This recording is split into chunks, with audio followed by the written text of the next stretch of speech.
Continuando con la teoría de números, hoy vamos a hablar un poco acerca de los números racionales y los reales.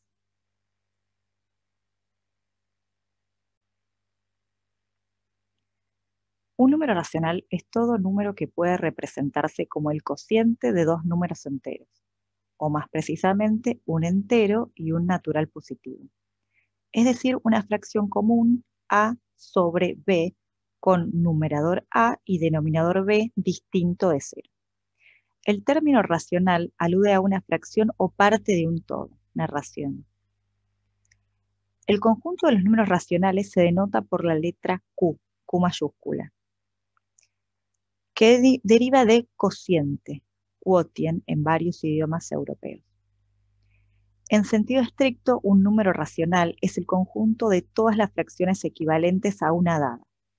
De todas ellas, se toma como representante canónico de dicho número racional a la fracción irreducible. Por ejemplo, ustedes recordarán del colegio que podíamos tener la fracción 3/6 o 4/8, así siguiendo, y todas eran equivalentes, uno las reducía a un medio. Entonces uno toma como representante a ese un medio.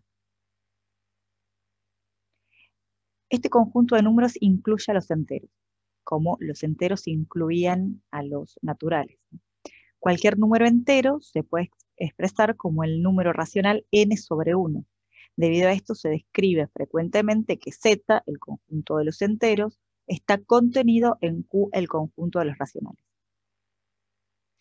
Técnicamente, bueno, sí, nosotros no lo vamos a ver en esta materia, pero tienen forma de subanillo y es un subanillo isomorfo al de los números enteros. Pero bueno, no nos preocupemos por eso, vamos a considerar como todo entero se puede escribir como un entero dividido 1 sobre 1, lo podemos pensar como un racional. Vamos a charlar un poco de la aritmética de los números racionales. Todo esto recuerden que está más explicado, con más detalles en los apuntes teóricos. Equivalencia entre fracciones. Esto es un poco lo que hablábamos que se pueden reducir. Bueno, ¿cuándo dos fracciones son equivalentes? Una fracción a sobre b es equivalente a una c sobre d, sí, solo sí. A por D es igual a B por C. ¿Sí? Esto lo vamos a usar, quizás no tanto en nuestra materia, pero eso es lo que se usa para hacer demostraciones con números racionales. El orden de los números racionales. Cuando ambos denominadores, ¿se acuerdan? El de abajo sería el denominador, son positivos, tenemos que A sobre B es menor que C sobre D, sí, solo sí. A por D es menor que B por C. ¿Sí? Si alguno de los denominadores es negativo, las fracciones deben convertirse en otras equivalentes con denominadores positivos, siguiendo las siguientes ecuaciones. Por ejemplo, menos A sobre menos B sería igual a A sobre B. Y A sobre menos B, en realidad vamos a escribir menos A sobre B. Suma de números racionales. Bueno, vamos a empezar con todas las operaciones, arrancamos con la suma. Se define la suma o adición de dos racionales a la operación que a todo par de números racionales le hace corresponder otro racional de la siguiente forma. Esto seguramente ustedes ya lo conocen, aunque quizás no lo recuerden. A sobre B más C sobre D es igual a qué cosa. Como que uno buscaba el denominador común, ¿se acuerdan? Entonces hacemos el producto entre estos dos, en realidad sería el mínimo común múltiplo, si recuerdan el video anterior, pero si no, hacemos el producto entre los dos y hacemos A por D más B por C. La suma es asociativa y conmutativa. El inverso aditivo u opuesto existe y está dado por, bueno, nosotros lo que hacemos es cambiarle el signo. Y recuerden que como siempre vamos a considerar que el denominador sea positivo, hay que cambiarlo para que el signo esté siempre en el numerador. Resta, la operación que a todo par de racionales le hace corresponder su diferencia se llama resta o diferencia. Y se la considera una operación inversa a la suma. O sea, ¿qué vamos a hacer? Restar dos racionales en realidad es sumar un racional el opuesto del otro. Multiplicación. La multiplicación o producto de dos racionales está dado por, esta es fácil, A sobre B por C sobre D, lo que hago es multiplicar los denominadores y multiplicar los numeradores. Obviamente después uno puede cancelar y buscar la equivalente, buscar la irreducible, pero esta sería la operación puntual. Inversos. El inverso multiplicativo, ¿sí? Porque el opuesto sería como el inverso para la suma, el inverso para el producto se llama inverso multiplicativo. Existe en los números racionales y está dado por A sobre B a la menos 1, o sea, el inverso sería B sobre A, siempre que A sea distinto de 0. O sea, A tiene que ser distinto de 0, obviamente antes B tiene que ser distinto de 0, si no, no teníamos el número. Y esto sería, es como lo que uno decía, lo doy vuelta. ¿Se acuerdan? Eso lo hacían en el colegio, pues estas cosas que uno ya vio, ¿sí? División. Se define la división o cociente de los números racionales, R entre S, divido R con S, distinto de 0, al producto de R por el inverso de S. Como siempre, como hacíamos, la resta es sumar el opuesto, la división va a ser,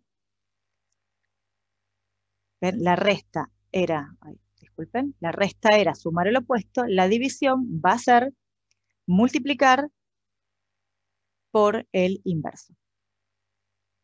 ¿Sí? Ahora vamos a hablar de los números irracionales, pero antes vamos a recordar algo de los números racionales. ¿Y esto qué es? Que los racionales son densos.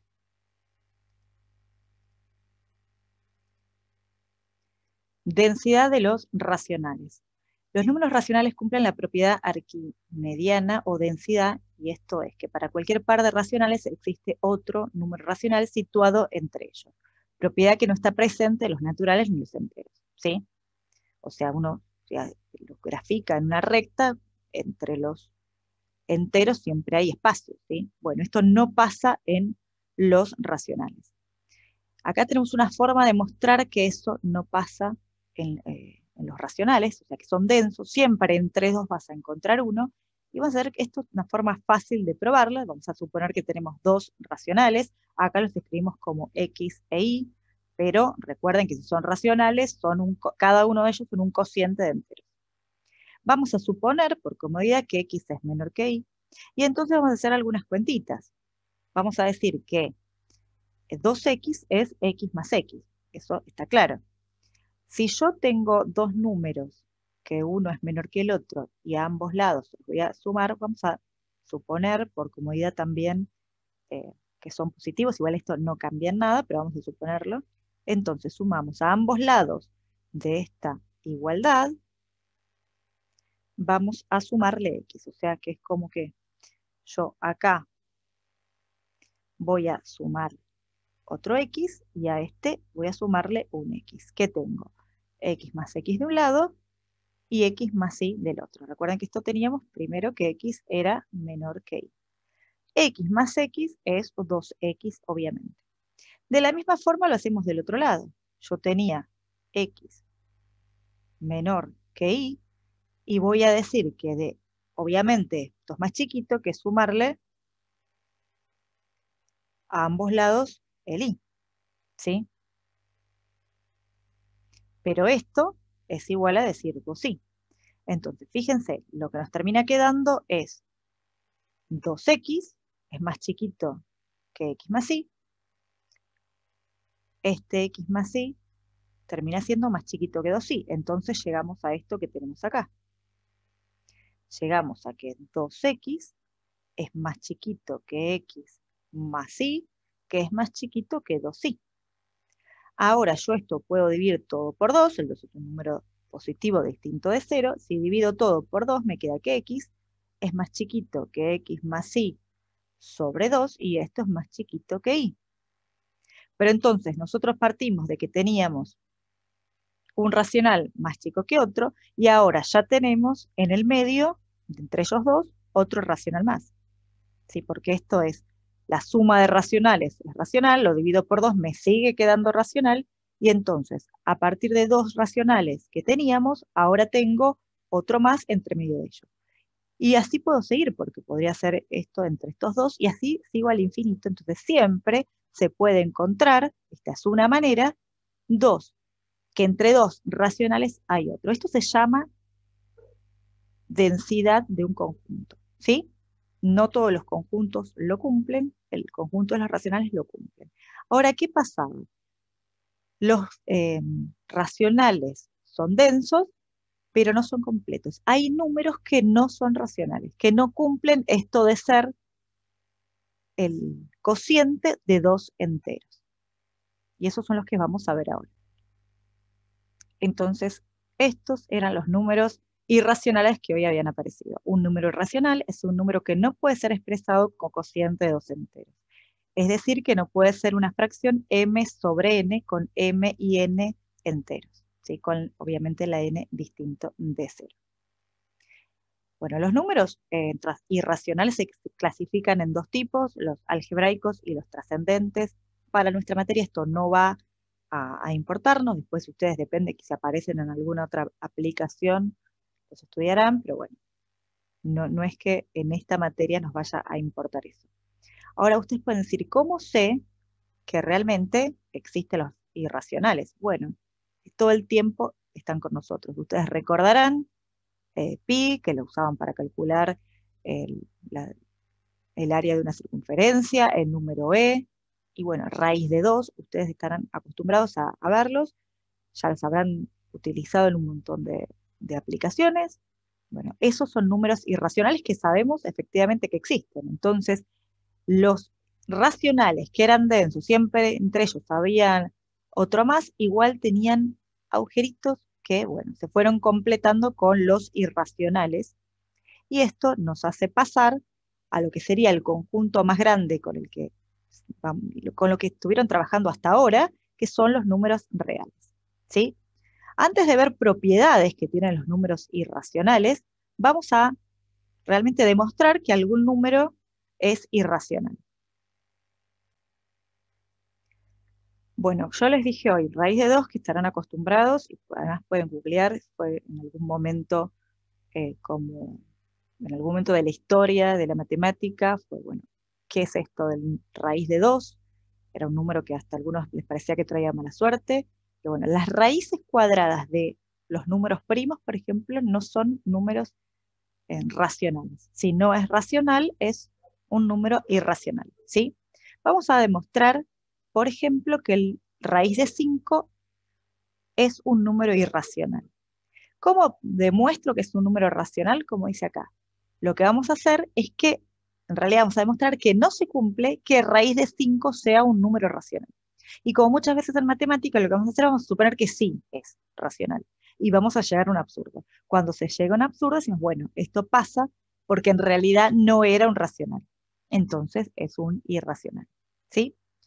Si raíz de 5 fuese un número racional, entonces, por la definición que dimos más temprano, lo que decimos es que raíz de 5 es cociente de dos números enteros, m sobre n, ¿sí? Entonces ponemos raíz de 5 igual a m sobre n, ¿sí? Vamos a cambiarle el color. Entonces tenemos acá raíz de 5 igual a m sobre n. Recordamos que el n no puede ser 0, ¿sí? Este n no puede ser 0.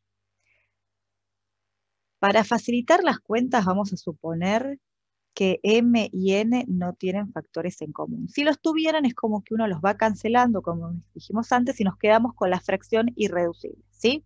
Vamos a suponer que son coprimos, que no tienen nada en común, entonces vamos a suponer, si el m fuese 4 y el n fuese 6, bueno, nos quedamos, en lugar de tener 4 y 6, nos vamos a quedar con 2/3, ¿sí? O sea, vamos a eliminar los factores que tengan en común. Vamos a trabajar con fracciones irreducibles, como dice acá. Sí, pero es para facilitar las cuentas, nada más que para eso. Bueno, entonces tenemos esto de acá. Raíz de 5 igual a esa fracción m sobre n. Nosotros podemos elevar al cuadrado ambos miembros y nos queda de un lado raíz de 5 al cuadrado y del otro lado m sobre n al cuadrado.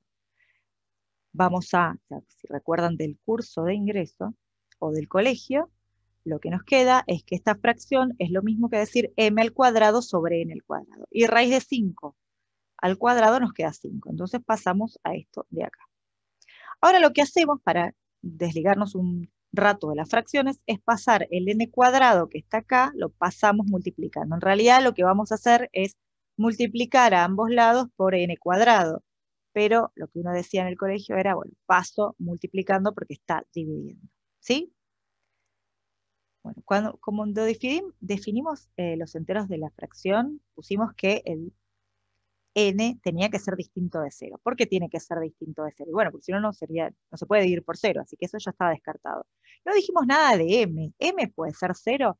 Bueno, sí, podríamos suponer que m sea 0. O sea, n no puede porque está dividiendo. Podemos suponer que m es 0, pero si nos fijamos bien, si m es 0, lo que nos queda es 0 dividido n, que es 0. Entonces nos queda raíz de 5 igual a 0, que sabemos que esto no se cumple.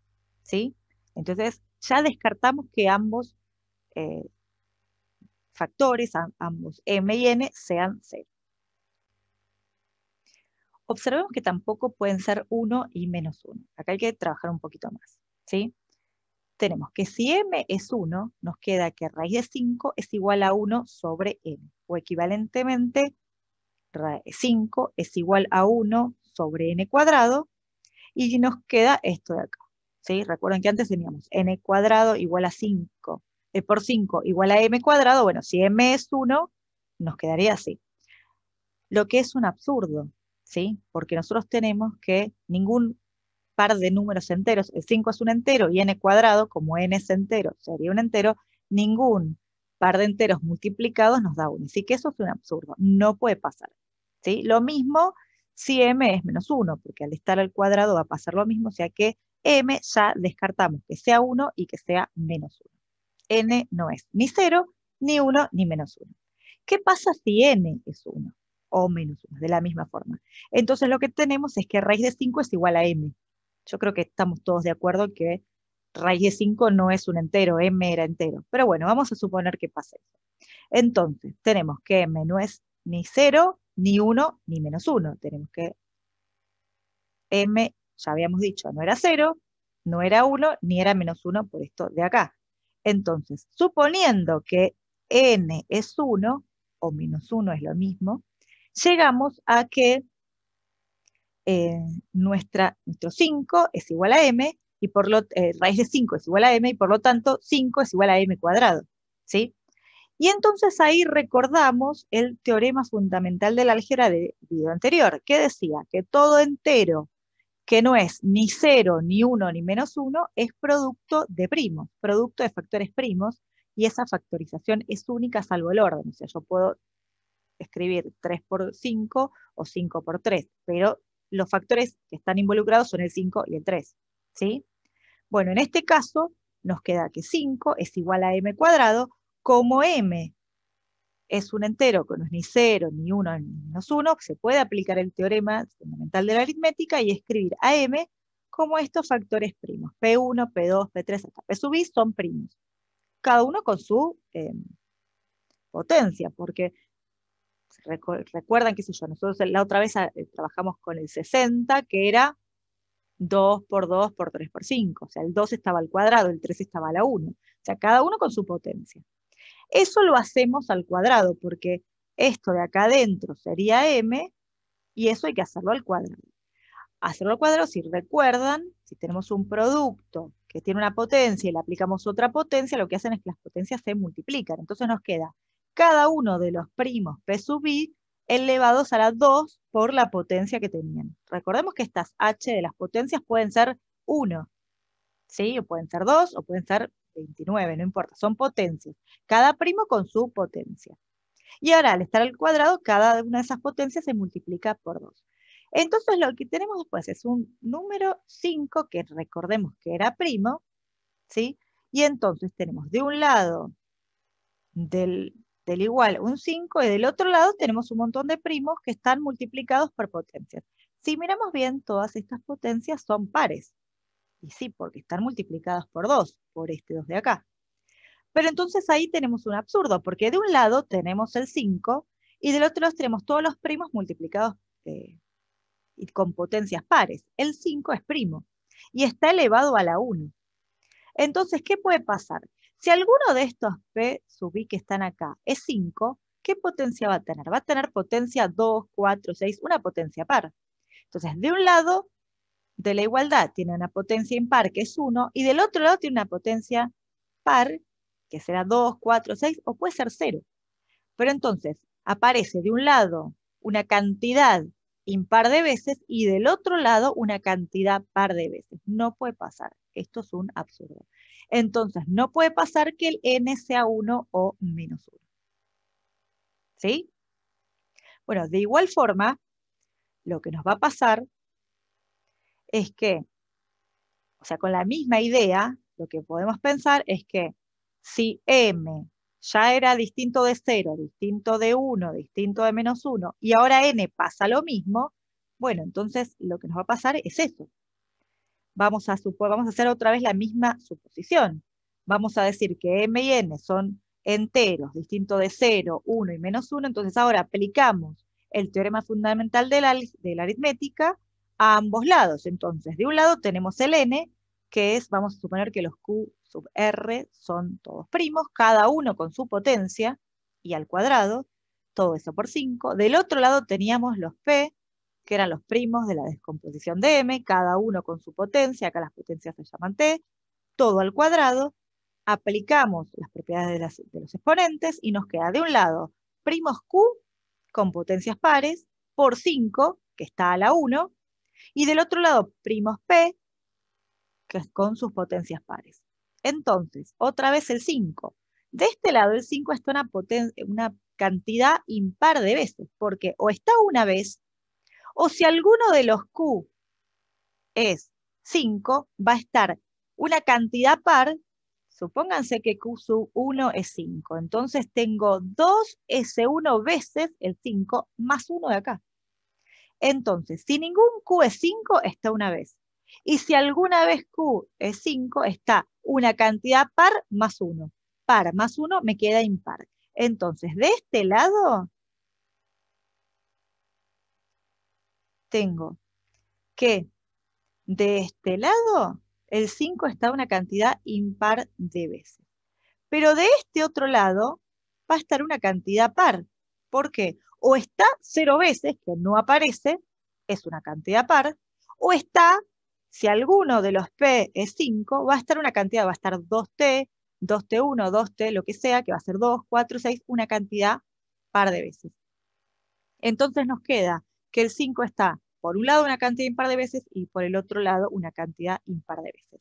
Eso otra vez es un absurdo. ¿Sí? Entonces, de esta forma probamos que raíz de 5 no puede ser cociente de 2 enteros, entonces no puede ser racional. Eso significa que es un número irracional. Fíjense que de esta misma forma, si bien en Internet hay otras formas de probar esto, pero esta es la forma clásica de probar que cualquier raíz de un número primo es un irracional. Fíjense que nosotros habíamos dicho en el video anterior que hay infinitos primos. Si yo ahora le tomo la raíz cuadrada de esos infinitos primos, voy a tener infinitos irracionales. O sea que este conjunto de los racionales que era denso, bueno, igual le faltan un montón, tiene un montón de agujeritos, ¿sí?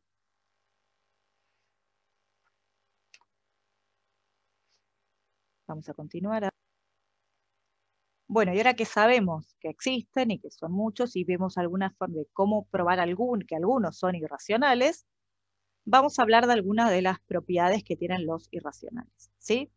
Nosotros sabemos que si sumamos dos enteros, vamos a tener un entero. Si sumamos dos racionales, como ya vimos antes que se sumaban, vamos a tener dos racionales. Bueno, lo que va a pasar con los irracionales, que son distintos, es que, por ejemplo, yo puedo sumar dos números irracionales y que el resultado no me dé un irracional, ¿sí? Entonces, sí nos puede pasar que si yo sumo un racional con un irracional, eso sí me dé irracional, pero yo puedo hacer, por ejemplo, sumar, imagínense que tengo el número pi, que es 3. ¿Se acuerdan? 3.1416 y sigue, ese es pi. Como es infinito, uno lo escribe como pi. Si yo a este número le resto 0. Toda esta colita infinita, este de acá se va a hacer un irracional, estoy haciendo la resta de dos irracionales, y el resultado, ¿cuál va a ser? El resultado de esa resta va a ser 3. Entonces tengo que hice la resta de dos irracionales y me devolvió un entero, ¿sí? Bueno, lo mismo con el producto, porque yo recién vimos que raíz de 5 es irracional, pero si yo hago raíz de 5 por raíz de 5 o raíz de 5 al cuadrado, lo que obtengo es 5, que no es irracional, ¿sí? Esas son unas características especiales que tienen los números irracionales. El inverso de un irracional sí es un irracional, ¿sí? El cociente entre un racional no nulo y un irracional da un irracional. El producto de un racional diferente de 0 por un irracional es un irracional, pero, como dijimos recién, el producto de dos irracionales puede no dar irracional, ¿sí? Bueno, no vamos a hablar mucho de esto nos interesaba saber, porque con estos irracionales, completamos el conjunto numérico. ¿Qué es lo que vamos a ver ahora? El próximo conjunto que vamos a ver es el conjunto de los números reales. ¿Qué es el conjunto de los números reales? Bueno, es el conjunto que incluye a los racionales y los irracionales, ¿sí? Bueno, los reales se pueden construir de varias formas, nosotros no nos vamos a detener en eso, pero vamos a detenernos en esto, en que cumplen con contener a todos los números. O sea, uno podría pensar que tiene como en forma de diagramas de Venn, tenemos los números reales, acá teníamos los naturales que estaban contenidos. Recuerden que igual cuando hablamos de contenciones entre comillas, porque ya cuando dijimos, bueno, se puede decir que Z está en Q, pero en realidad es un subanillo isomorfo, no nos vamos a detener en eso. Los naturales están contenidos en los enteros están contenidos en los racionales, pero los irracionales están aparte. Sí, bueno, ahí se me tocaron, pero en realidad no se tocan. Y todo eso junto, todos estos que estaban incluidos y los irracionales que están afuera, todo eso son R. R con las operaciones, en realidad, forma lo que se llama un cuerpo, ¿sí? Algunas características de R, bueno, es que la división por 0 no está definida, pero todo el resto de las divisiones sí, todo elemento distinto de 0 tiene inverso. Bueno, unas características es que, por ejemplo, no se puede hallar el logaritmo de un número real negativo, no se pueden calcular raíces pares, ¿sí? De orden par, raíces de orden par de números negativos, pero eso lo vamos a resolver en el próximo video. Y lo importante es que las propiedades que tienen las operaciones básicas, como suma, resta, producto, división y potencias, hacen que los reales sean un cuerpo, ¿sí? Nosotros no nos vamos a detener, no vamos a hacer un curso acerca de las características o las propiedades del cuerpo de los reales, pero al final del curso vamos a trabajar con conjuntos y con otro tipo de conjuntos, con otro tipo de estructuras, y la mayoría de los ejemplos vamos a hacer que esa estructura se base en el cuerpo de los reales. Por eso los nombramos ahora, ¿sí? Bueno, este video termina acá. El próximo conjunto que vamos a ver son los números complejos, que vienen a resolver esto de que las raíces no se pueden calcular para números negativos.